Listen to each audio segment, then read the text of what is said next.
Bonjour, voici la seconde capsule vidéo de la deuxième séquence qui s'intitule Pavé droit, prisme et pyramide. Nous allons voir comment représenter les objets de l'espace, donc en 3 dimensions, sur un espace plan en 2 dimensions. Intéressons-nous d'abord aux règles de la perspective cavalière.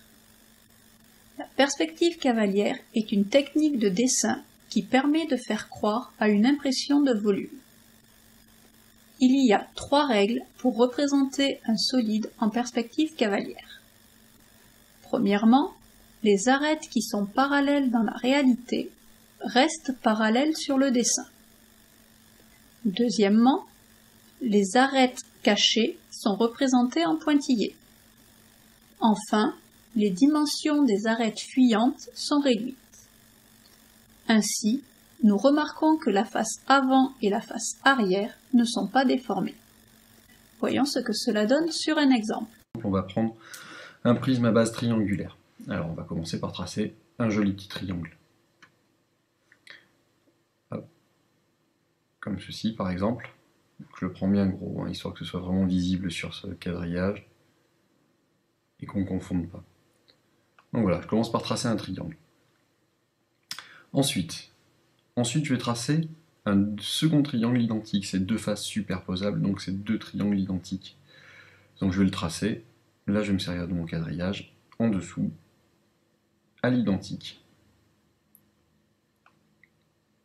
Comme ceci, hop. À l'identique, à une chose près. À une chose près, c'est que cette arête-là va être, elle, invisible. Donc on va la tracer en pointillé. Pointillé, ce sera un peu moins droit, mais on comprendra quand même.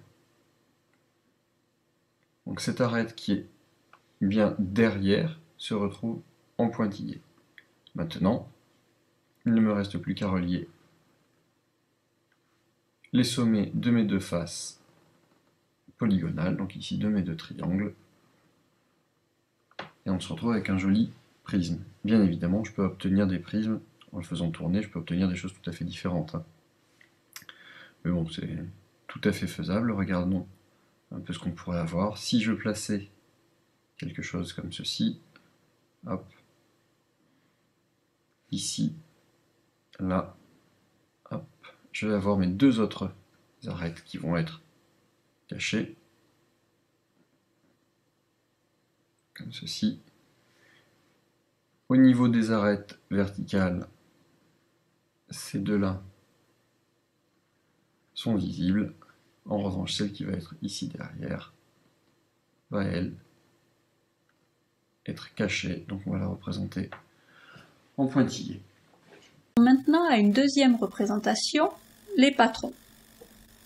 Un patron est un dessin qui permet de reproduire un solide après découpage et pliage. Ainsi, pour obtenir le patron d'un solide, il suffit de déplier celui-ci.